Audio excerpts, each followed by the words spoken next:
Dr. Billy Graham já levou a mensagem de esperança em Jesus Cristo para o maior número de pessoas em toda a história.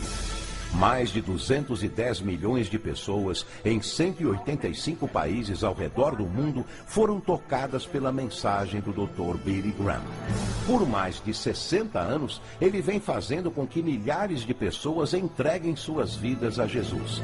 Dos povos de países mais remotos da África ao coração de Nova York. Tanto para grandes chefes de Estado, como para os povos mais humildes e necessitados. Hoje, o Dr. Graham compartilha conosco a mensagem de esperança em Jesus Cristo.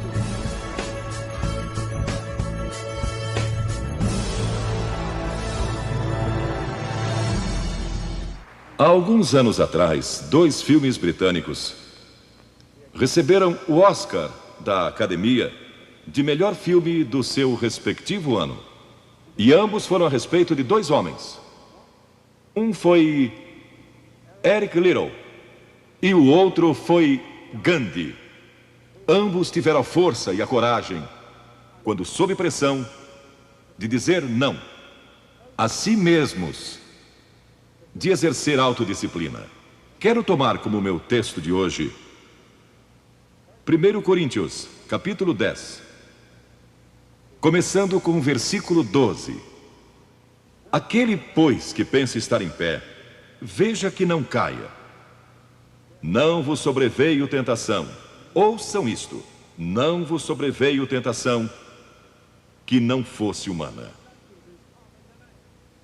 Todo ser humano enfrenta tentações no decorrer de sua vida. Mas Deus é fiel e não permitirá que sejais tentados além das vossas forças. Pelo contrário, juntamente com a tentação, vos proverá livramento, de sorte que a possais suportar. Deus proveu escape, se você conhece a Cristo. Bom, aqueles 2 filmes tiveram um tremendo impacto sobre o mundo. O de 1982 foi Carruagens de Fogo, a história de Eric Liddell. Um jovem que disse não a si mesmo e sim a Cristo. Ele surpreendeu o mundo quando se recusou a correr num domingo nas Olimpíadas de Paris de 1924. E vocês todos sabem que ele disse não até mesmo ao príncipe de Gales, que lhe pediu que corresse, porque ele era o homem mais rápido do mundo nos 100 metros. Mas ele disse não, porque ia ser num domingo e era contra suas convicções bíblicas escocesas. E recentemente foi comemorado o 60º aniversário da grande vitória de Eric Liddell nas Olimpíadas, porque ele correu nos 400 metros, em que ninguém achava que teria chance, e venceu. E fizeram esse grande filme a respeito da sua vida. E o que muita gente não sabe é que a vida de Eric Liddell não se limitou àquela vitória, porque depois que se formou na Universidade de Edimburgo, quando partiu, a estação estava lotada de colegas e professores cantando "Saudai o nome de Jesus", porque Eric Liddell foi para a China como missionário. Foi capturado pelos japoneses durante a guerra e morreu num campo de concentração japonês. Mas naquele campo, ele trouxe alegria e coragem a todos os prisioneiros, pois pregou para eles e cantou para eles, ministrando as suas almas. E ouvi dizer que estão preparando um outro filme, mostrando sua vida ali, porque ele teve coragem de dizer não. O mundo ouviu falar dele, porque ele disse não àqueles que tentaram fazer com que abandonasse as suas convicções cristãs pessoais. E eu penso em William Booth, há pouco mais de 100 anos atrás, que fundou o Exército da Salvação. Ele se converteu, tornou-se um vigário, um pastor, e foi para as favelas de Londres, para as zonas da luz vermelha. Pregou entre a gente pobre, formou um pequeno grupo chamado Banda Aleluia, e ia às esquinas, e ia também às prisões. E alguns dos líderes religiosos da época não gostaram daquilo. E assim ele foi chamado diante de uma conferência de líderes religiosos. E disseram: William Booth, você vai pregar onde nós o mandarmos, senão será excomungado. Ali estava ele, diante daquela vasta assembleia de pastores. Que podia dizer? Catherine Booth, que se tornou tão famosa quanto ele, sua esposa, estava na galeria e abanou o seu lenço gritando: William, diga não! E William obedeceu sua esposa e disse não, e assim nasceu o exército da salvação.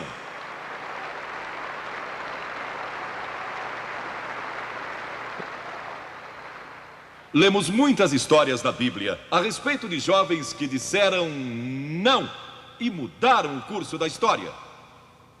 A primeira que quero mencionar, talvez nunca tenham ouvido falar. Seu nome foi Vasti e foi rainha da Pérsia. A esposa de Assuero, que reinou desde a Índia até a Etiópia. Pensem em todo o petróleo que ele tinha e provavelmente nem sabia. Um dos monarcas mais ricos que já viveu. E ele deu uma grande festa que durou muitos dias. No fim, provavelmente já bêbado, ele ordenou que sua esposa Vasti viesse e ali dançasse para todos os seus convidados. E ela assombrou aquele grupo de líderes mundiais. Ao se recusar, ela disse não. Eu não vou expor o meu corpo para esses homens. Ele mandou outra mensagem, ameaçando que ela deixaria de ser rainha e perderia seus confortos e bens materiais e toda a sua fama. Mas a sua resposta foi a mesma: não.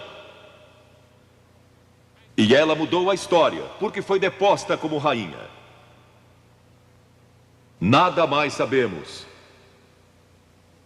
Mas por causa dela, Esther se tornou rainha e o povo judeu foi salvo.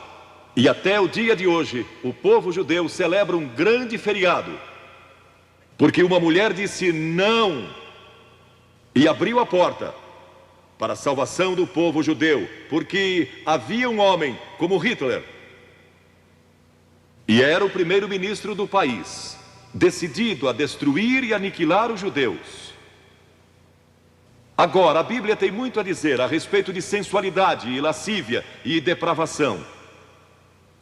A palavra lascívia significa a tendência de incitar desejos sensuais. Sensualidade significa o apelo proposital aos sentidos físicos para satisfação pessoal. Talvez lendo um livro pornográfico ou assistindo um filme impróprio. A Bíblia diz que devemos nos abster das paixões carnais, da sensualidade, que fazem guerra contra a alma. Elas estão em guerra contra a sua alma e seu espírito. E a Bíblia diz que devemos nos abster delas, ficar longe delas. E então a Bíblia usa outra palavra, réprobo. Agora, isso se refere a pessoas totalmente depravadas, de consciências mortas ou cauterizadas, não sabem mais corar, perderam a capacidade de discernir entre o bem e o mal. E em Romanos 1:28 lemos: e por haverem desprezado o conhecimento de Deus, o próprio Deus os entregou a uma disposição mental reprovável para praticarem coisas inconvenientes. Ou seja, Deus desistiu deles dizendo: vão em frente, gozem toda depravação e toda sensualidade que quiserem, não vou perturbá-los. Ainda não. Mas saibam que seus pecados os acharão e prestarão contas no dia do juízo. E Paulo, escrevendo ao jovem Timóteo, disse: também estes resistem à verdade, homens de todo corrompidos, réprobos quanto à fé. Em outras palavras, rejeitaram a Cristo por tanto tempo que suas consciências se cauterizaram e seus corações se endureceram. E mesmo que o Espírito de Deus lhes fale, eles não podem ouvir.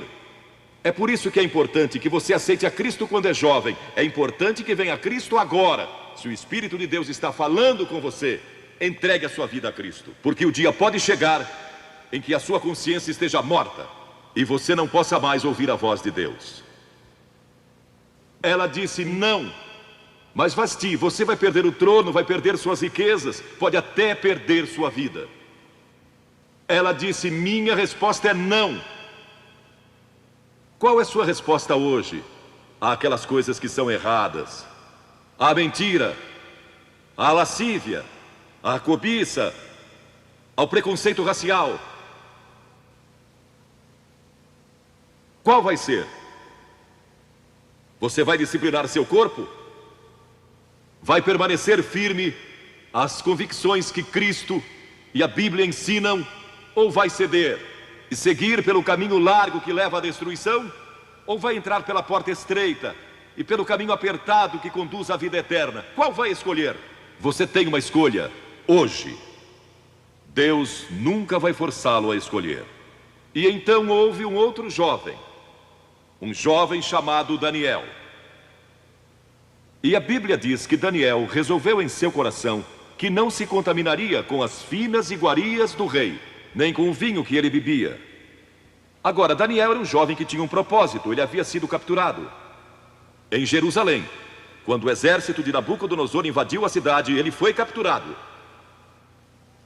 e levado através de milhares e milhares de quilômetros à Babilônia. A quase 3.000 quilômetros de sua própria terra, sem aviões nem automóveis. Eram semanas de viagem.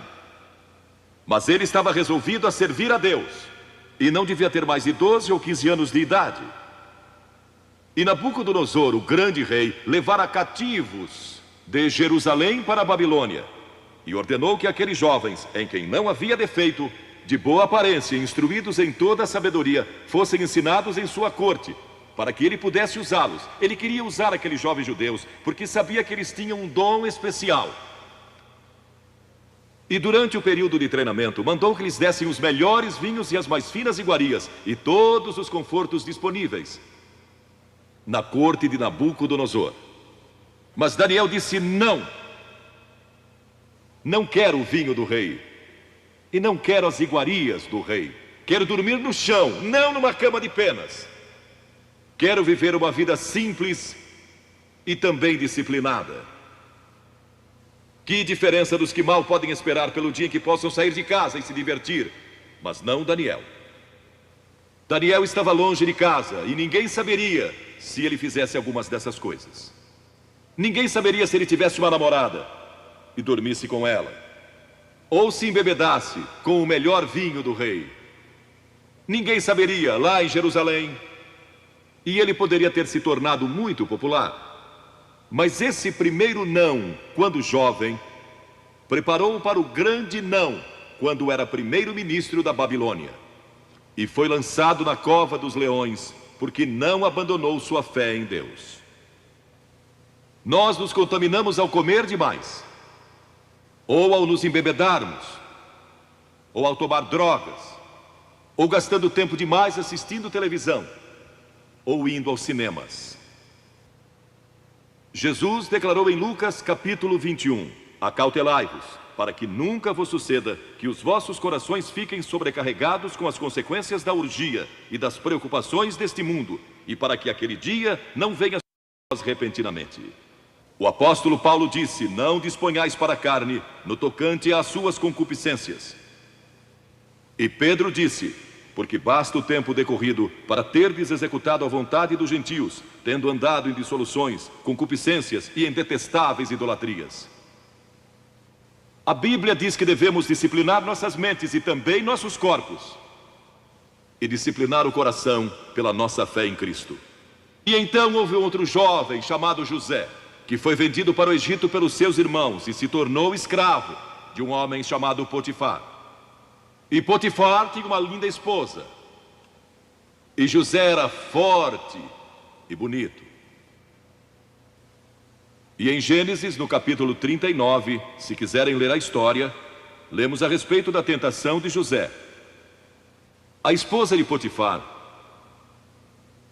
se apaixonou por José, porque José se tornou mordomo de toda a casa de Potifar, cuidando dos seus negócios. E ela viu aquele belo jovem, viril e de boa aparência, andando pela casa e pelo jardim, cuidando dos negócios todos os dias, e ela o cobiçou. E disse: deita-te comigo. Ele disse: não. E acrescentou: não posso fazer isso ao meu senhor, que me confiou tudo o que tem, exceto sua esposa. Não posso pecar contra Deus, o Deus dos meus pais. Ele estava longe de casa, lá no Egito, quem saberia?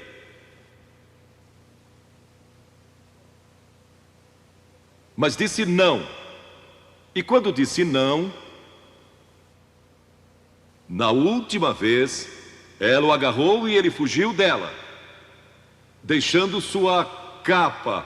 E ela começou a gritar, chamando os servos e dizendo: ele tentou me violentar. O que não era verdade. Mas Potifar acreditou e mandou que ele fosse lançado na prisão. E muitos de vocês sabem a história, que ele foi para a prisão e, através de uma série de circunstâncias, ele depois se tornou primeiro-ministro de todo o Egito e governou o Egito sob o faraó. Deus o guardou e o promoveu, porque José teve a coragem de dizer não quando foi tentado. Agora, sexo não é pecado. O sexo nos foi dado por Deus para a propagação da raça humana e para nosso prazer, dentro de certos limites que Deus estabeleceu para o matrimônio. As características de um cristão são autocontrole e autodisciplina. E Paulo, escrevendo a Timóteo, disse: conserva-te a ti mesmo puro. Mas como você pode se conservar puro num mundo como este? Como pode se manter puro olhando para as bancas de jornais ou assistindo a alguns filmes? Como pode se manter puro com as tentações que enfrenta todo dia? Não pode, de modo algum, exceto se Cristo está em seu coração, Ele lhe dará força e o poder, porque nenhuma tentação lhe sobrevirá que Cristo não lhe ofereça o meio de escape. Entregue sua vida a Cristo hoje, deixe que Ele controle a sua vida, deixe Ele ser Senhor de sua vida, deixe que Ele controle essa área de sua vida, sua mente, seu corpo e sua vida sexual. Deixe que Ele tome conta dela. E lemos a respeito de um outro jovem chamado Moisés. Em geral pensamos em Moisés como um homem velho, de barba, mas foi na juventude que ele tomou a decisão que o levou à grandeza. Porque a Escritura diz: pela fé Moisés, quando homem, talvez 17 ou 18 anos de idade, recusou ser chamado filho da filha do faraó. Recusou. Ele fez uma escolha, preferindo ser maltratado junto com o povo de Deus, a usufruir prazeres transitórios do pecado. Agora, observe que ele estava no Egito. Era filho da filha de faraó, herdeiro do trono do Egito. E talvez seria o próximo faraó. Mas ele fez uma escolha, porque sabia que seu povo, o povo de Israel, era escravo dos egípcios. E ele teve que tomar uma decisão no auge da sua glória. E no auge de tudo que lhe foi oferecido. E ele disse não a faraó. Não vou ser seu filho, prefiro sofrer e morrer com o meu povo e servir o Deus vivo e verdadeiro. E foi exatamente o que ele fez. E conhecemos Moisés hoje como um dos grandes homens da história. Ele rejeitou os prazeres transitórios do pecado. E há uma diferença entre prazeres e alegria. Quem ama os prazeres empobrecerá, diz a Bíblia. E ela cita um homem que disse: entreguei meu coração à loucura e aos seus prazeres, mas tudo isso é correr atrás do vento. Quem vive em prazeres está morto, embora viva, amando os prazeres mais do que a Deus. A Bíblia diz que há pessoas que amam aos prazeres mais do que amam a Deus. É o seu caso? Você ama a Deus mais do que ama prazeres pecaminosos? Não falo de esportes e todas essas coisas maravilhosas que temos. Falo de prazeres pecaminosos. Mas a alegria é produzida pelo Espírito Santo. E há centenas de passagens que falam dessa alegria. Você pode ter alegria mesmo quando não tem prazer, porque a alegria é profunda. O anjo disse aos pastores naquela grande noite: não temais, pois vos trago boa nova de grande alegria, que o será para todo o povo. E mesmo no sofrimento, quando você recebe a Cristo, Deus não remove o sofrimento. Ele não remove todos os problemas e as dificuldades da sua vida. Não faz isso. Ele não promete, se você está desempregado, conseguir um emprego amanhã se você aceitar a Cristo hoje à noite. Ele promete que lhe dará graça e força e alegria em qualquer situação. Bem-aventurados sois quando os homens vos odiarem e quando vos expulsarem da sua companhia, vos injuriarem e rejeitarem o vosso nome como indigno, por causa do Filho do Homem. Regozijai-vos naquele dia e exultai. Ele disse: quando vierem a mim e tiverem problemas e tribulações e as pessoas odiarem vocês, ele disse: exultai, porque grande é o vosso galardão lá no céu, pois dessa forma procederam seus pais com os profetas. Todos que viverem piedosamente em Cristo serão perseguidos. A Bíblia diz: ainda haverá sofrimento. Jesus disse: quem não tomar a sua cruz e negar-se a si mesmo, não pode ser meu discípulo. Moisés escolheu a alegria de seguir a Deus, em vez da vida de prazeres no Egito. O que você está seguindo? Qual é a sua escolha nesta hora? E então o último é Jesus. Jesus foi tentado em todas as coisas à nossa semelhança, mas sem nenhum pecado. Quer dizer que Jesus foi tentado a mentir? Sim. Que Jesus foi tentado a cobiçar? Sim. Que ele foi tentado a adulterar? Sim. Que Jesus foi tentado a roubar? Sim. Ele foi tentado em todas as coisas, como nós, mas sem pecado. Como ele teve vitória sobre a tentação? A Bíblia nos diz no capítulo 4 de Mateus e em muitos outros textos, mas vou falar só deste. O diabo veio a ele quando ele estava faminto e sedento e disse: se és o Filho de Deus, manda que estas pedras se tornem em pães. Observem que ele tentou colocar dúvidas na mente de Jesus quanto à sua identidade. Agora, Jesus era o Filho de Deus, nascido de uma virgem, Filho de Deus, que foi ressuscitado dos mortos pelo poder de Deus e está vivo hoje. Mas o diabo pôs dúvidas em sua mente. Ele estava fraco e cansado e faminto, um ser humano. Ele não enfrentou o diabo como Filho de Deus, enfrentou-o como homem. E ele sempre respondeu citando as Escrituras. É por isso que você deve decorar as Escrituras. Nem só de pão viverá o homem, mas de toda a palavra que procede da boca de Deus. Jesus disse que há uma coisa que é mais importante que a comida, e sexo, e coisas materiais. É sua vida espiritual. E então ele disse: se tu és o Filho de Deus, atira-te abaixo, porque está escrito: aos seus anjos ordenará a teu respeito que te guardem, para não tropeçares. E Jesus de novo respondeu: está escrito, não tentarás o Senhor teu Deus. E então o diabo levou a um alto monte e lhe mostrou todo o futuro do mundo, todos os reinos que ainda estavam por vir. E lhe disse: se dobrares o teu joelho e me adorares, eu te darei todos os reinos do mundo e sua glória. Jesus não argumentou se ele podia fazer isso. O diabo pode dar-lhe qualquer coisa. Alguns de vocês estão vendendo as suas almas por nada, coisas sem valor. A Jesus ele ofereceu o mundo todo, mas ele sabia que a cruz estava esperando por ele, e o único meio de salvação para o mundo era a cruz. Se tivesse obedecido o diabo, nós nunca teríamos tido a oportunidade de sermos salvos e perdoados. Jesus teria tomado um atalho e nós estaríamos perdidos. Mas Jesus disse: está escrito, ou melhor, começou dizendo: retira-te, Satanás, porque está escrito: ao Senhor teu Deus adorarás e só a Ele darás culto. E assim o diabo o deixou, e anjos vieram e o serviram. Observe como Jesus enfrentou o diabo ao ser tentado. Primeiro, ele citou as Escrituras. Segundo, ele estava cheio do Espírito Santo. E terceiro, estava na vontade de Deus. Você está disposto a dizer não às tentações do diabo?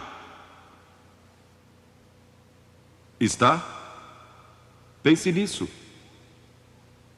E está disposto a dizer sim às declarações de Cristo, de que Ele é Filho de Deus e quer que Ele entre em seu coração e perdoe seus pecados, salvando? Ah, eu sei, muitos de vocês foram batizados e confirmados. A maioria de vocês talvez sejam membros de uma igreja, ou se identificam com uma igreja, ou talvez vão à igreja 2 ou 3 vezes ao ano. Não sei se fazem isso ou não, mas sei que muitos o fazem. Mas não podem declarar aqui hoje: eu sei que meus pecados foram perdoados, eu sei que vou para o céu. Deus está disposto a perdoar todo o seu passado hoje por causa da cruz. Deus está disposto a dizer: eu perdoo você, porque Ele ama você.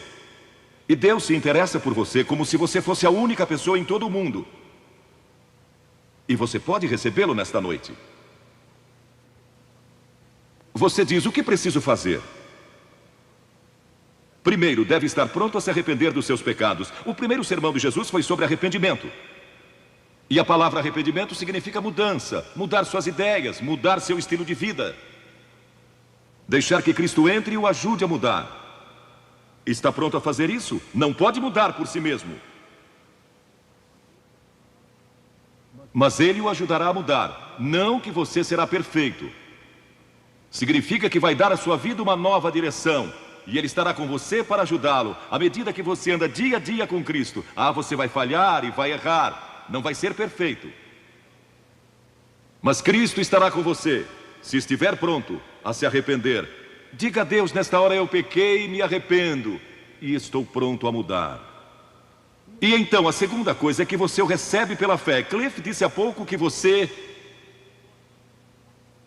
não pode racionalizar a salvação. Há certas coisas que podemos compreender, mas muitas delas a princípio você não pode entender. Tem que vir como uma criança, dizendo: não posso entender tudo, mas eu te recebo em meu coração hoje pela fé. Pela fé que somos salvos, pela fé e não por obras, para que ninguém se glorie. Pela graça que somos salvos.